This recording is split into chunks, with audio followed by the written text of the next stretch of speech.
You ever wonder how some of the best games ever made just fail? Like critically praised, visually stunning, insanely fun, and still somehow bomb at launch? Well, today we're diving into that mystery. These are the hidden gems, the forgotten masterpieces, the games that had everything except the sales. But trust me, by the end of this video, you're gonna have a list of games you need to play. So, let's break it all down. Let us deal with these rebels! Let's kick things off with a game that had no business flopping. I'm talking about Guardians of the Galaxy. This game had it all: tight combat, hilarious banter, a killer soundtrack, and a story that actually hits you in the feels. It nailed the tone of the movies without trying to copy-paste them. You'd think a Marvel title like this would sell like crazy, right? But nope, it tanked. But why? Honestly, timing was brutal. It dropped not long after Marvel's Avengers left a bad taste in everyone's mouth, and a lot of people just assumed it was more of the same. On top of that, the marketing barely made a ripple. Most people didn't even know it was out. It's wild because the folks who did play it won't shut up about how good it is. So, word of mouth kept it alive way past launch, and it went from forgotten release to underrated gem real quick. Even if you're not a Marvel fan, give it a shot. It's got heart, it's got humor, and it deserved way more love than it got. Come on, put him down! Be ready. We'll be leading on.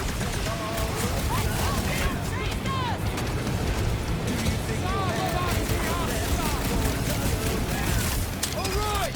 Almost there!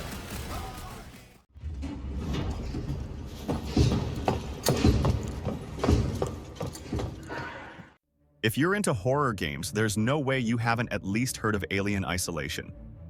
It's one of those titles that stick with you, not because of cheap jump scares, but because it makes you feel hunted every second you're playing. The game dropped with serious potential. Over 2 million copies sold in the first year is no small feat. But for Sega? Yeah, they still called it a failure. Expectations were sky high, and Alien Isolation, for all its brilliance, didn't quite hit the numbers they wanted. But here's the thing. This wasn't your average horror shooter. Alien Isolation is pure, slow-burn survival terror. It's built for fans who love the original movie vibes, the silence, the tension, the dread, and that's not everyone. For casual players, the pacing felt slow, and some reviews even called it repetitive. But for horror fans, this game nailed it. The atmosphere is insane. Every hallway, every shadow, it all feels like a trap. The alien isn't just a set piece, it learns from you and adapts. You're never safe, and that's the beauty of it. On top of that, the sound design is unreal. Every hiss, creak, and echo pulls you deeper into the fear. It's not perfect, but Alien Isolation is easily one of the most immersive horror experiences out there. If you like your games with a bit of panic and a lot of suspense, this one deserves a spot on your playlist.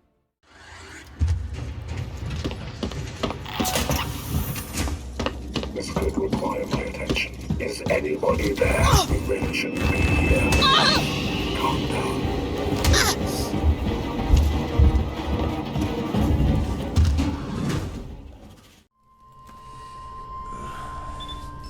I feel like I've been hit by a freight train. Most people have no idea this game even exists. And honestly, that's a crime. Alpha Protocol is one of those games that tried to do something bold and paid the price for it. Released back in 2010, this third-person RPG shooter hybrid let you step into the shoes of Michael Thornton, a government agent with a license to do whatever it takes. And I mean whatever. The real magic of Alpha Protocol wasn't in the shooting, which, let's be honest, felt a little rough around the edges. It was all about the choices, as every decision you made, who you trusted, who you betrayed, who lived, who didn't, shaped the world around you in wild, unpredictable ways. One conversation could flip your whole mission. That hostage you saved might become your ally later, or a liability. That's what made it special. You were living through a spy thriller where nothing was ever black and white. But here's the thing. It launched a buggy mess. Expectations were sky high because it came from Obsidian, the same minds behind Fallout New Vegas. But instead of blowing up, it kind of blew up in the wrong way. Broken systems, awkward combat, and poor polish scared off a lot of people. Despite that, the ideas underneath were rock solid. If it had launched a few years later, cleaned up, maybe with a better budget and some modern polish, Alpha Protocol could have been a classic. It barely sold 700,000 copies, and Sega expected way more. The game disappeared from Steam in 2019 and only resurfaced in mid-2024, finally updated to run on Windows 11. If you like branching narratives, spy dramas, and games that actually react to your choices, go give it a shot. Just lower your expectations for the gunplay. There you are, Mike. Gotcha.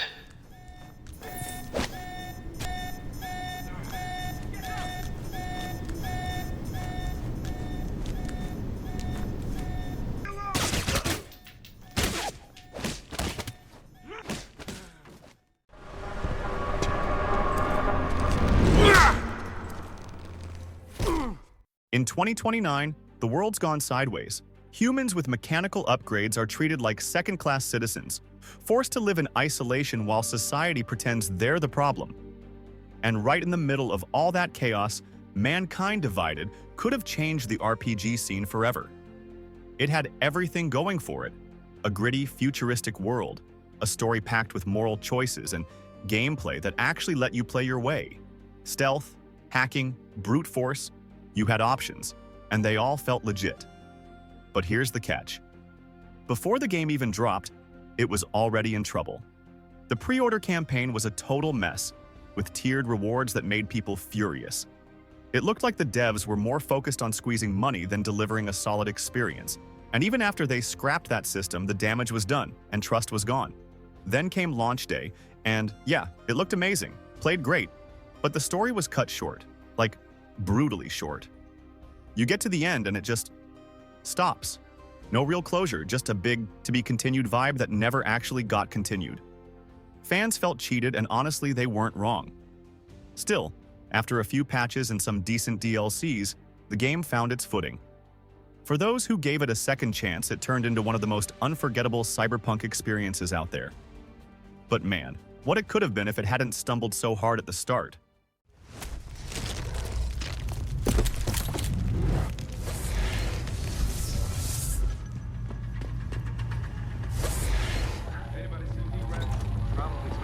Yo, anyone there?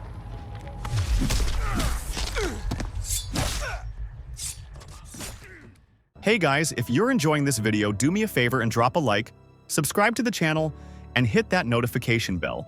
And if you want to go the extra mile, becoming a channel member helps a ton and gives you early access to all future videos. Thanks for the support, and now, back to the video.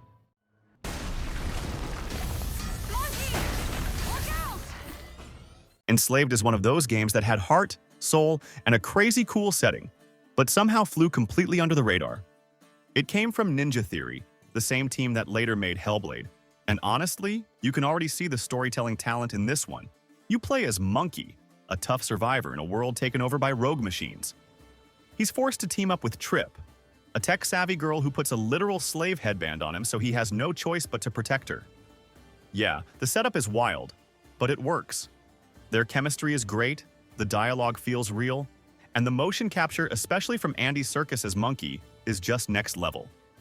The world is colorful, broken, and full of danger. Not your typical gray, depressing apocalypse, this one's overgrown with nature and full of personality.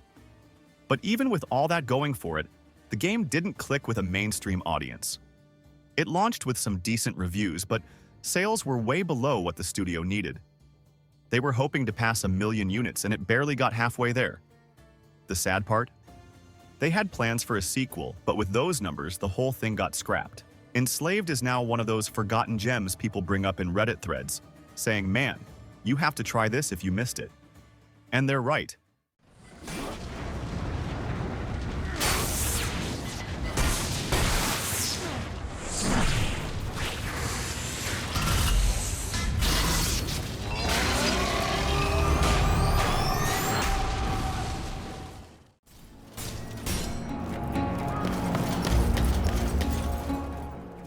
Rise Son of Rome was supposed to be the killer launch title for the Xbox One.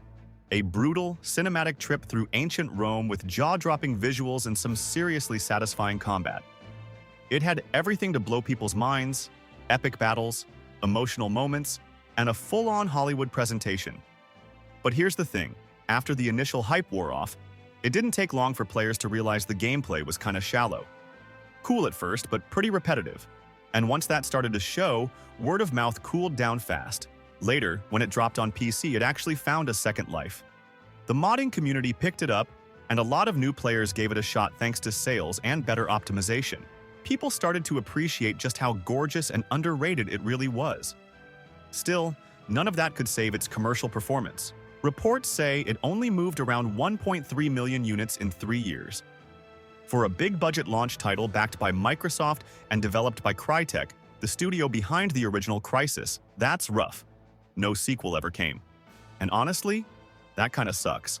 Rise may not have been perfect, but games with this level of visual ambition and historical setting are super rare.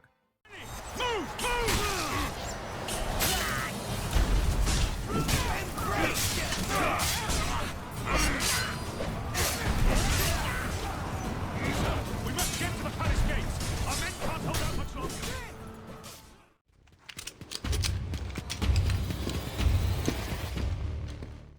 Let's be real, stealth games owe a lot to Splinter Cell. It set the standard for what it means to be a spy in gaming. Dark corners, silent takedowns, and that iconic 3-lens night vision glow. But something went off the rails with Blacklist.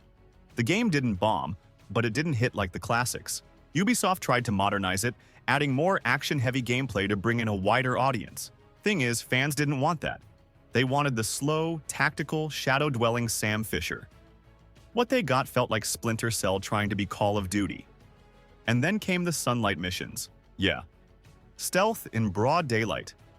That's like hiding in plain sight with a neon sign over your head.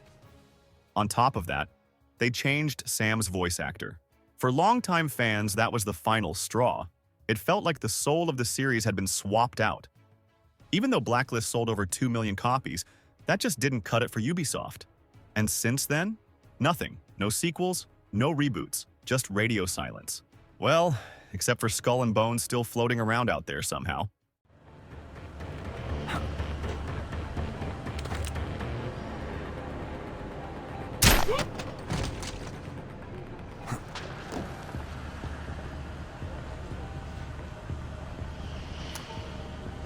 Where are you? All right, picture this. You've got a wild, colorful, over-the-top open-world game where the rules are simple. Move fast, blow stuff up, and have fun. Sounds like a hit, right? That's what everyone thought about Sunset Overdrive, but when it dropped back in 2014, it barely made a splash. This was one of those rare gems with style, personality, and gameplay that didn't take itself too seriously. It was made by Insomniac Games, yeah, the same folks behind Ratchet and Clank and Spider-Man. You'd think that alone would guarantee attention, but nope. Between almost zero marketing and being locked to one platform, the game just vanished. What's crazy is that Sunset Overdrive aged like fine wine. Its explosive combat, smooth traversal, and wild tone still feel fresh even now, almost 10 years later. A lot of other games from that era look and feel old, but this one? Still a blast. But let's talk numbers. It sold around 1.8 million copies. Not bad on paper until you hear that the profit was less than $600. Yeah. That's how brutal the gaming industry can be. You don't just need decent sales, you need massive ones just to break even. So, will we ever see a Sunset Overdrive 2? Honestly, probably not. But if you've never played it, you're missing out on one of the most underrated games of the last decade. How would I know? I'm practically a shut-in after horror night, although it makes sense. Once you secure the bottom floor, you have all that living space above you.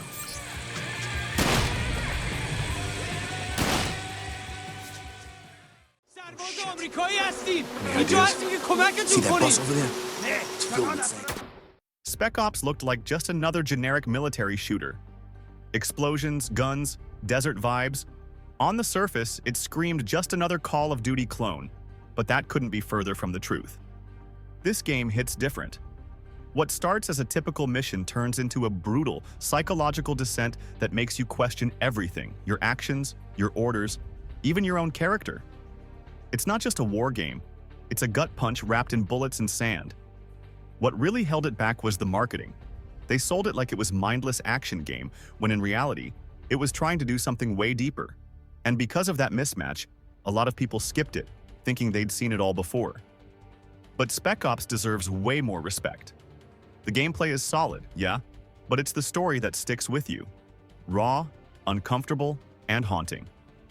If you've never played it, do yourself a favor. This is one of those rare games that actually makes you feel something real. Heading out! On top of that we got hostiles!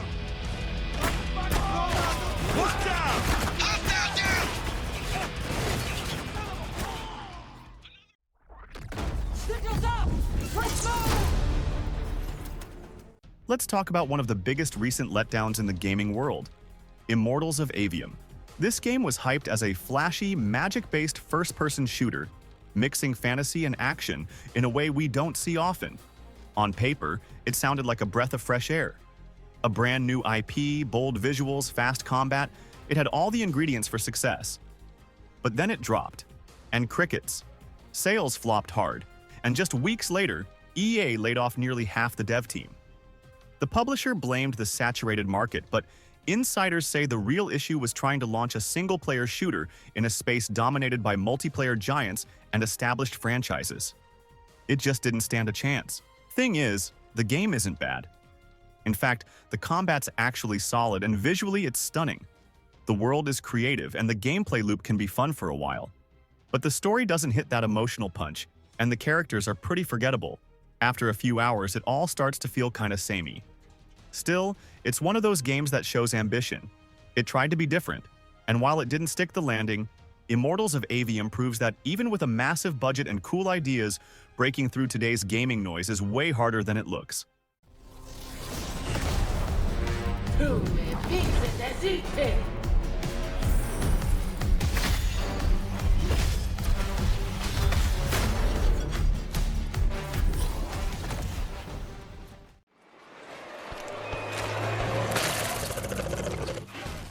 Titanfall 2 could have been a game changer.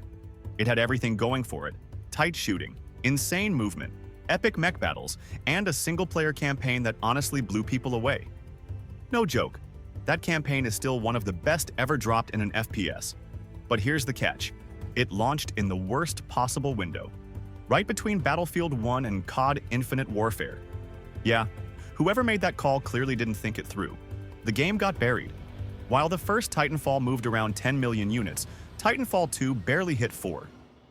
That's not a quality issue. That's bad timing, plain and simple. What's wild is, the game didn't just improve on its predecessor, it perfected it. But because of the crowded release window, tons of people missed out.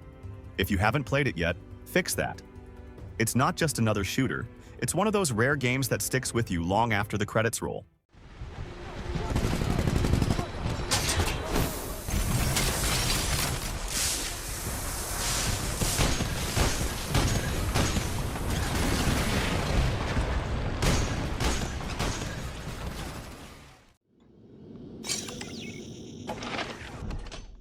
Let's be real. If you've played Prey, you know how wild it is that this game flopped. We're talking about a sci-fi thriller packed with atmosphere, smart level design, and one of the most unique takes on survival horror out there. But yeah, it totally tanked when it launched.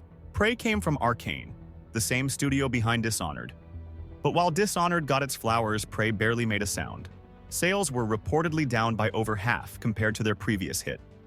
And for a big-budget game, that's brutal. The weird thing is, Prey didn't fail because it was bad. Far from it. The story's layered.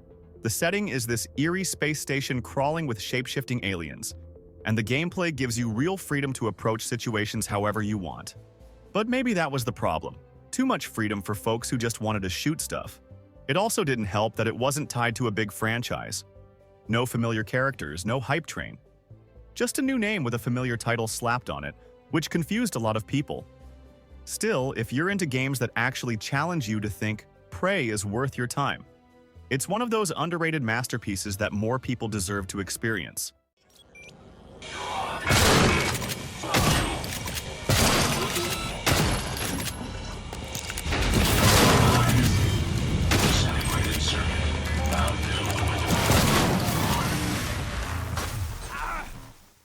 So, Which of these underrated gems do you think deserved way more love? Drop your thoughts in the comments. I read all of them. And hey, if you enjoyed the video, don't forget to hit that like button, subscribe for more, and ring the bell so you don't miss the next one. Thanks for watching, and I'll see you in the next video.